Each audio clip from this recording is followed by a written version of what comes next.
Green LG की बात की जाए तो ग्रीन एलजी के अंदर हम दो ग्रुप्स को डिस्कस करेंगे, एक है स्पायरोजाइरा और एक है क्लेमिडोमोनास।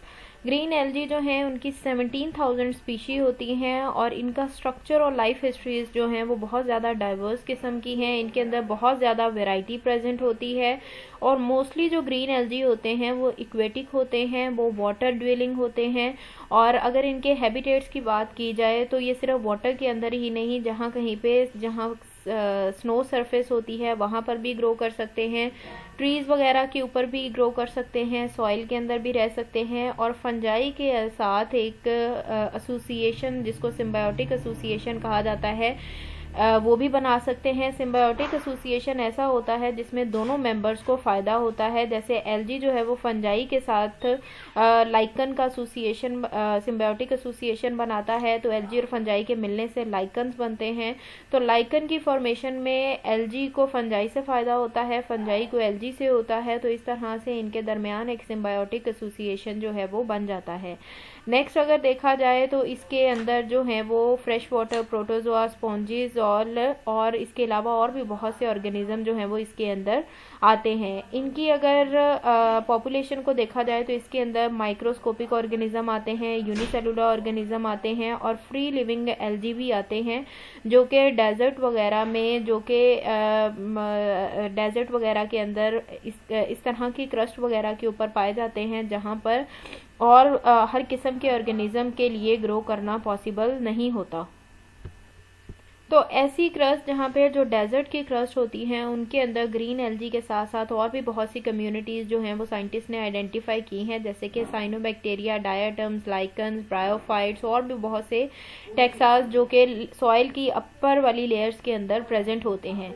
नेक्स्ट अगर इनकी मॉलिक्यूलर, सिस्टमेटिक और फिजियोलॉजिकल स्टडी की जाए, इनके जो है अंदर से डिटेल इनकी देखी जाए, तो उससे पता चलता है कि डेजर्ट एल्गी जो होते हैं वो ज़्यादातर इवॉल्व हुए हैं फ्रेश वाटर एल्गी से, फ्रेश वाटर ग्रीन एल्गी से, और इनकी बहुत सी कैरेक्टरिस्टिक्स जो हैं वो आपस में मिलती जुलती हैं। इसके अलावा कुछ ऐसे भी ग्रीन एल्गी हैं जिनके अंदर, जैसे कि कुछ यूनिसेलुलर जेनरा हैं, क्लेमिडोमोनास, क्लोरोमोनास, ऐसे जेनरास हैं जो कि स्नो, ऐसी सरफेस जहाँ पे स्नो प्रेजेंट होती है वहाँ पर ग्रो करते हैं। इसके अलावा फिलामेंटस एल्गा जैसे कि ट्रेंटिफोलिया वगैरह जो हैं वो रॉक्स और ट्री ट्रंक्स के ऊपर ग्रो करते हैं। तो इनकी अगर हैबिटेट या इनकी अकरेंस देखी जाए तो वो बहुत ही ज़्यादा डाइवर्स किस्म की है।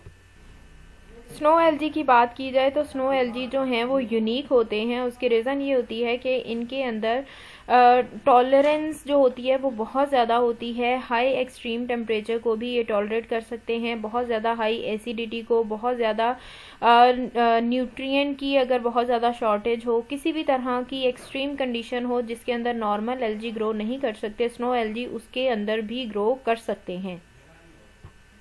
यहाँ पर ये ए वाली डायाग्राम जो है ये एक्चुअली ली गई है एक एरिया से जो कि मोंटाना के अंदर प्रेजेंट है, और इसके अंदर दिखाया गया है कि किस तरह से स्नो एल्गी जो हैं वो प्रेजेंट होते हैं और किस तरह से स्नो एल्गी जो हैं वो रेड स्नो प्रोड्यूस कर सकते हैं समर में भी। ये जो बी वाली डायग्राम यहाँ पे दिखाई गई है ये बेसिकली क्लेमिडोमोनास के जाइगोट की डायग्राम दिखाई गई है कि जब उसकी माइक्रोस्कोपिक स्टडी की गई तो पता चला कि स्नो एल्गा क्लेमिडोमोनास जो है उसका जाइगोट जो है उसकी अपीयरेंस इस तरीके से हमें माइक्रोस्कोप के अंदर नज़र आती है। इस जाइगोट के अंदर रेड कलर की अपीयरेंस होती है। आपकी ये डायग्राम ब्लैक एंड वाइट है, लेकिन अगर कलरफुली देखा जाए, अगर कलरफुल बुक में देखा जाए या डायग्राम देखी जाए तो रेड कलर जो है वो अपेयर होता है, और रेड कलर जो होता है वो कैरोटीनॉइड्स की वजह से होता है जो कि जाइगोट को रेड कलर की फॉर्मेशन जो है वो इम्पार्ट करते हैं। नेक्स्ट ये जो सी वाली डायग्राम है ये बेसिकली वाशिंगटन से ली गई है, जहाँ पर दिखाया गया है कि जो सरफेस की अपर लेयर है उसके बिल्कुल ही नीचे वाली साइड पे ग्रीन कलर के एल्गी जो है या ग्रीन कलर की फॉर्मेशन जो है ग्रीन स्नो एल्गी की प्रेजेंट होती है। नेक्स्ट डी वाली डायग्राम के अंदर रेस्टिंग जाइगोट दिखाया गया है जो कि एल्गा क्लोरोमोनास ब्रेसवीपीना का है और ये ग्रीन स्नो के अंडर पाया जाता है। तो ये डायग्राम जो है ये उस रेस्टिंग जाइगोट की है जो रेस्टिंग पोजीशन में होता है, और जब कभी फेवरेबल कंडीशन मिलती है, सूटेबल कंडीशंस मिलती हैं, तो ये अपनी ग्रोथ जो है वो शो करना स्टार्ट कर देता है। और ये जो डायग्राम है ये बेसिकली ऑरेंज ये इस तरह के कैरोटीनॉइड्स की है जो कि बिलोंग करते हैं क्लोरोमोनास ग्रैनुलोसा से बिलोंग करते हैं। और ये एल्गी जो होते हैं ये ऑरेंज स्नो के रिस्पॉन्सिबल होते हैं। जो ऑरेंज कलर की स्नो नज़र आती है कुछ एरियाज़ के अंदर वो इसकी वजह से आती है। और जब ये अपनी प्री मैच्योरिंग स्टेज पर होते हैं तो ये येलो जाइगोट की फॉर्म में होते हैं और बाद में जैसे जैसे ये अपनी मैच्योरिटी के लेवल पे पहुंचते हैं तो ये येलो कलर के जाइगोट से ऑरेंज कलर में चेंज हो जाते हैं और फिर अपनी जो फॉर्मेशन है वो दिखाना स्टार्ट कर देते हैं।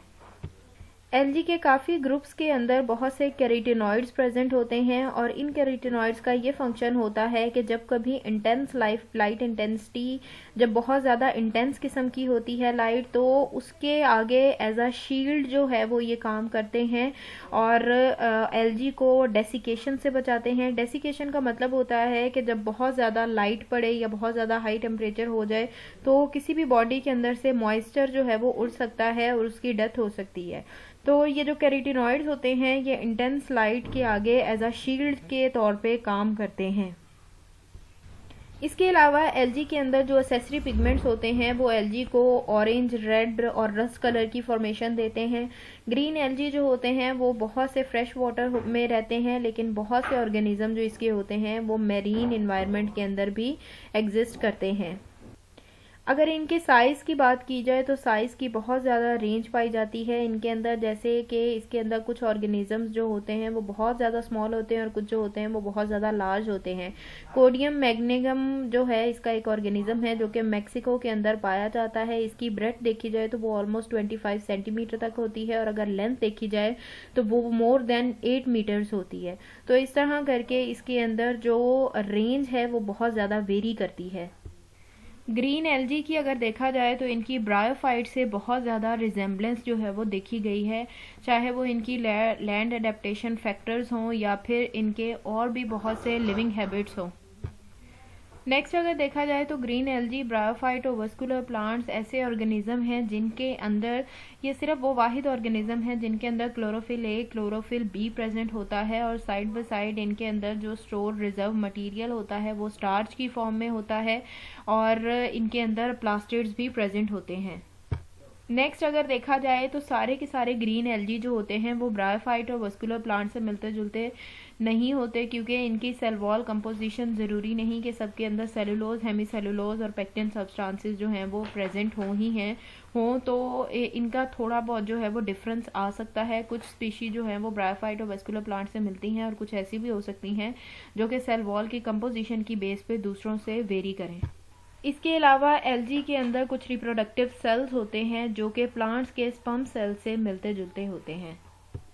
अगर इनका मॉलिक्यूलर डाटा के बारे में स्टडी किया जाए तो उससे पता चलता है कि ग्रीन एल्गी जो हैं उनका ओरिजिन, उनके एंसेस्टर्स और ब्रायोफाइट और वस्कुलर प्लांट के एंसेस्टर जो हैं वो कहीं ना कहीं से सेम है। जो ट्रेडिशनल क्लासिफिकेशन सिस्टम है उसके अंदर ग्रीन एल्गी को उनके आउटर स्ट्रक्चर की बेसिस पे डिवाइड किया गया है डिफरेंट ग्रुप्स के अंदर। जैसे कि यूनिसेलुलर फ्लैजिलेट्स इनका एक ग्रुप है, उसको एक साथ उन ऑर्गेनिज्म को रखा गया है। फिलामेंटस जितनी टाइप्स हैं उनको अलहदा ग्रुप के अंदर रखा गया है और इसी तरह से जिस तरह से इनका स्ट्रक्चर वेरी करता है स्ट्रक्चर की बेस पे इनको अलग अलग ग्रुप्स के अंदर डिवाइड किया गया है। और सिर्फ नेक्स्ट ये भी देखा जाता है कि सिर्फ आउटर स्ट्रक्चर की बेस पर ऑर्गेनिजम्स को डिवाइड नहीं किया जाता।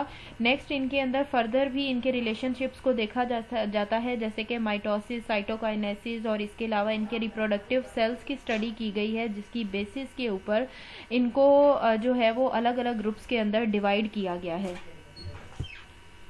जो रिसेंट इन्फॉर्मेशन ली गई है, जो सिस्टमेटिक की बेस पे ली गई है, इस सारी इन्फॉर्मेशन की बेस पर ग्रीन एल्गी को अलग अलग क्लासेस में डिवाइड किया गया है। जो 3 बेसिक क्लासेस हैं वो हैं, एक फर्स्ट वाली है क्लोरोफाइसी, नेक्स्ट आ जाती है इसके अंदर अल्बोफाइसी और नेक्स्ट आ जाती है कैरोफाइसी। तो ये डिफरेंट जो हैं ये क्लासेस हैं, इनके अंदर डिफरेंट ऑर्गेनिजम्स आते हैं, डिफरेंट उनकी एग्जांपल्स हैं, डिफरेंट उनकी हैबिटेट है, अकरेंस हैं, कलरेशन है, रिप्रोडक्टिव स्ट्रक्चर्स हैं। तो इन सब की डिटेल जो है वो एक दूसरे से वेरी करती है और सबकी जो है वो डिटेल आपने अपने इसमें आउटलाइन में नहीं पढ़नी, आपने सिर्फ कुछ हैं जो फ़िलहाल के लिए हम डिस्कस करेंगे वो उसमें आ जाता है क्लेमोडोमोनास और स्पायरोजाइरा। तो ये जो ग्रीन एल्गी के मेजर ग्रुप्स हैं, इसके अंदर अगर क्लोरोफाइसी को देखा जाए और इनके फ्लैजरल अपरेटस को देखा जाए तो इसके अंदर जो है वो इस तरह के फ्लैजरल सिस्टम प्रेजेंट होता है कि इनकी जो बेसल बॉडी होती है उसके साथ जो है वो फ्लैजिला अटैच होते हैं। इनके फोटो रेस्पायरेटरी एंजाइम्स को देखा जाए तो इसके अंदर ग्लाइकोलेट डिहाइड्रोजिनेज जो हैं ये एंजाइम इंपॉर्टेंट होते हैं जो कि इनकी बॉडी की फंक्शनिंग को कंप्लीट करते हैं। माइटोसिस इनके अंदर अगर देखी जाए तो वो नॉन परसिस्टेंट स्पिंडल्स की फॉर्म में होती है। और अगर इनके साइटोकाइनेसिस को देखा जाए तो इनके अंदर जो है वो प्लाज्मोडेस्माटा भी कुछ केसेस में प्रेजेंट होता है। इसके अलावा सेल प्लेट इसके अंदर प्रेजेंट होती है। हैबिटेट इसकी अगर देखी जाए तो मतलब जहाँ पर ये रहते हैं तो ये फ्रेश वाटर में भी रह सकते हैं और ये टेरेस्ट्रियल ऑर्गेनिज्म भी होते हैं। लाइफ हिस्ट्रीज अगर इसकी देखी जाए तो इसके अंदर जाइगोटिक मेयोसिस जो है वो प्रेजेंट होती है। नेक्स्ट इसका अगला मेजर ग्रुप है अल्बोफाइसी। अल्बोफाइसी को देखा जाए तो इसके अंदर सिमेट्रिकल रूट सिस्टम प्रेजेंट होता है और इसके अंदर भी जो फ्लैजिलर रूट्स होती हैं वो बेसल बॉडी के साथ अटैच होती हैं। इनका फोटो रेस्पायरेटरी अगर एंजाइम सिस्टम देखा जाए तो वो ग्लाइकोलेट डिहाइड्रोजिनेज होता है। इनके अंदर माइटोसिस देखी जाए तो वो भी क्लोज्ड और उसके अंदर स्पिंडल जो है वो परसिस्टेंट फॉर्म में प्रेजेंट होता है। साइटोकाइनेसिस में इनके अंदर फ्यूरोइंग प्रेजेंट होती है। हैबिटेट अगर इसकी देखी जाए तो ये मैरीन भी होते हैं और कुछ केसेस में ये टेरेस्ट्रियल भी होते हैं। नेक्स्ट अगर देखा जाए तो इनकी लाइफ हिस्ट्रीज को अगर देखा जाए तो ये इनके अंदर जाइगोटिक मेयोसिस प्रेजेंट होती है। अल्टरनेशन ऑफ जनरेशन भी प्रेजेंट होती है जिसके अंदर स्पोरिक मेयोसिस भी होती है और गैमेटिक मेयोसिस भी इनके अंदर प्रेजेंट होती है।